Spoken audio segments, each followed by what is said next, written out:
That's brilliant. Thank you so much, everybody, for dialing back in. So we'll restart the discussion session now.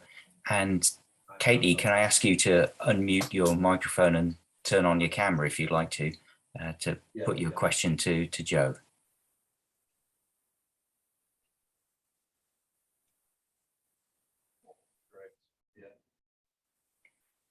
Right. Unfortunately, we still can't hear you, Katie.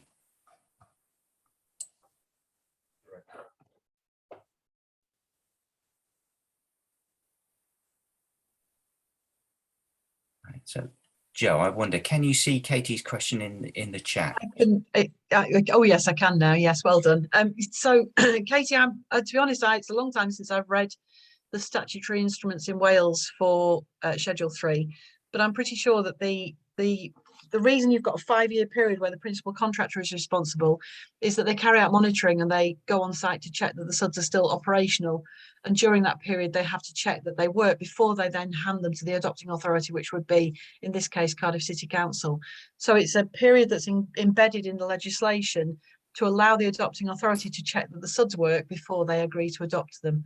And so that's how it works. How it will work in England when we get our Schedule 3, I'm not sure. I hope it'll be similar, because that's so important, that period, because that's where you find out that your soils aren't quite working and you need to change your soil mixture, or perhaps your tree might fail because somebody might run it over, or it just has a bad season. And so that 5-year period allows you to check that everything's working, check what the maintenance protocols should be and that they are appropriate, and then you hand it over to the adopting authority with a commuted sum. So I hope you were able to hear that, Katie. And I hope that answers your question. Brilliant. Right.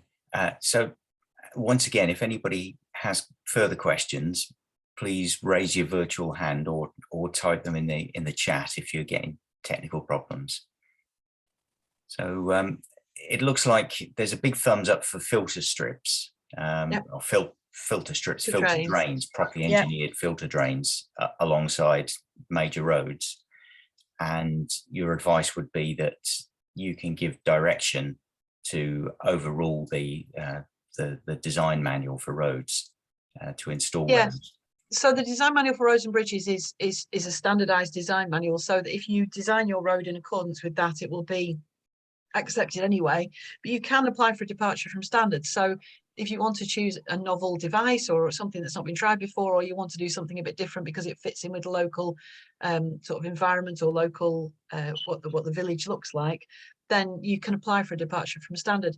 That has been done for filter drains with that treatment media in that I mentioned, so that you were capturing the dissolved metals. And so, yeah, it's just a question of being brave and doing it, because the more you do it in a local area, the more other people will do it. And interestingly, I had a meeting with Ceredigion, I think, one of the councils over in West Wales, and they were particularly interested in amphibians and newts. And if you think about gully pots and the death of newts in gully pots, if you think about a filter drain, then a newt can very merrily, walk around and in a filter. It won't kill your amphibians, because they could probably live in it if they wanted to, but they can certainly find their way across and through a filter drain without coming to any harm. So from an amphibian safety point of view as well, I think filter drains are an excellent option. They don't deliver a habitat for wildlife in as much as they've not got plants growing out of them, but they do attenuate flows, deliver water quality, and provide a safe place for, if you drive over them, it's relatively safe. So I love them. I think they're great. I might move to Scotland. Well, hopefully you're going to move to Wales and help us with our SUDS retrofit on major roads here. I'm getting old, Pete. I want to move somewhere where I can just sit in my armchair and look at the filter drains rather than having to go to somewhere where we've got to build them. I'm just about ready to put my slippers on and my feet up. Well, for the rest of our sakes, I hope not. Wow. There was another question on the tip of my tongue, but Rhodri would like to come in. So, Rhodri, if you'd like to unmute your microphone and turn on your camera. Can you hear me? We can, yes, thank you. Brilliant. Hi, Joe. How's it going? Hello. just wondering, we know that sort of traditional highway gullies provide no treatment, but over recent years, I've seen a push to move from the installation of highway gullies to beanie curbs and eco drains and those type of solutions, so a linear drainage system. Is there any evidence around those providing any different form of treatment to a traditional highway gully? Wouldn't have thought. Not that I'm aware of. And But, yeah, no, I don't. The reason I don't like them is that in order to clean them, if you do clean them, fundamentally you just jet all the pollution down the system and into the river. And I indeed at one point watched some contractors in my local B&Q car park do just that. And they're supposed to block off the outlet at the bottom downstream of the catch pit and suck the gunge out of the catch pit while they're jetting. There's nobody looking, is there? So they're not going to do that. They just leave the drainage network open and they just jet all the pollution forward. So no, I don't like them. I also don't like them because you can't see them. So at least with that concrete slip form channel, despite the fact that it's my worst enemy, at least you can see the level of contamination. Whereas with a enclosed combined curb drainage, you can't see what's going on. You can't get into it to clean it. The inlet's blocked, the combined curb drainage system sometimes. So then the water just pools on the road surface. I don't like them. I'm not a drainage engineer, so I don't have to worry about the practicalities. I just know I don't like them. no, straight. Thank you very much. Thank you. And Joe, just for those that aren't aware of what those systems look like, what do they look like? Oh, so it's a curb at the side of the road, like a conventional curb, but it's got little holes in it. Literally every few centimeters, and the water goes into those holes and then into a channel within the combined curb drainage. So they're, from a road construction point of view, they're excellent because they give you the curb, so they give you the vehicle protection, so it stops the vehicles drifting off the road, but there's no need for gully pots every so often. So from a construction point of view, they're an excellent solution, and they are.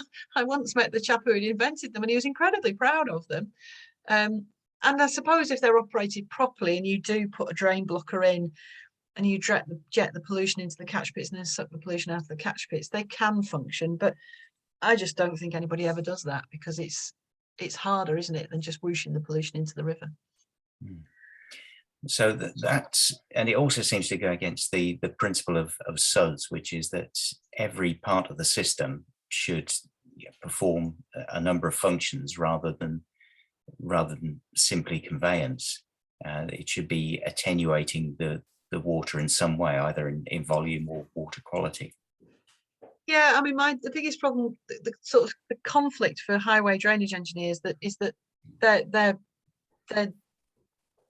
desire is to get the water off the carriageway as fast as possible, because that makes the carriageway safe. It avoids damage to the carriageway surface by standing water. It avoids the development of ice in icy conditions. So that's their, they want to get the water off the carriageway as fast as possible. And that's where combined curb drainage and concrete slip form channels come into their own, because they do that. They get the water away quickly. SUDS, on the other hand, as you all know, is about sort of letting the water soak into the ground at the point of creation and allowing infiltration and treatment in the soil horizons. And there's quite a big conflict between those two things, which is why filter drains, I think, are lovely, because they're kind of in the middle. So they do allow the water in, but they allow it in quite quickly, or very quickly if they're designed well, but they do deliver some of that treatment as well. But it's difficult. Highway drainage is particularly difficult because you've got that conflict. It's easier when you move into town centres, when your traffic densities are lower, your traffic's moving more slowly.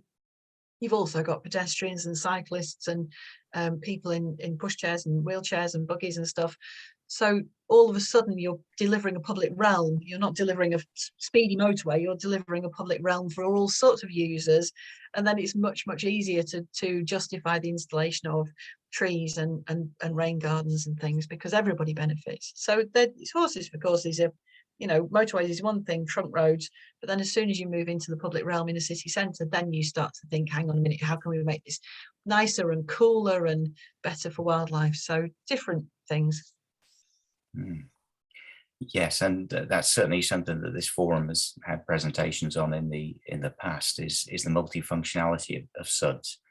And there's a picture going around the internet at the moment showing how paving surfaces which are exposed to the sun in the summer can get up to ridiculous temperatures, but those underneath trees are down in the sort of 20s or 30s, and yeah, you could actually walk on them without getting burned feet. So yeah, I show that slide in one of my presentations about the cooling effect of urban trees.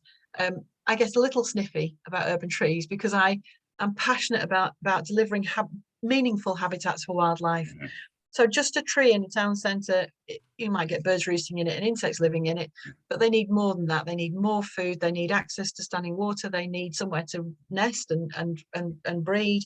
And so city centres need more than just trees. So we've got to stop thinking about what the people want and start thinking about everything that lives in that city centre and delivering habitats for everything. And it's quite difficult actually, because as soon as you start talking about small mammals, everybody goes, because nobody wants rats and mice in their city centre.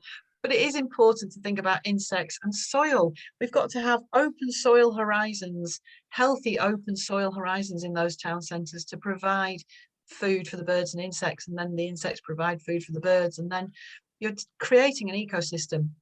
So think about that. That's why some of those devices I showed you in Cardiff are so beautiful, because they are open soils with ground level plants. And so you're creating places, cool places. Next time it's sunny, she says, hopefully, and it's hot and you're in the town centre, think about how you would feel if you were a small bird or a small insect, a beetle.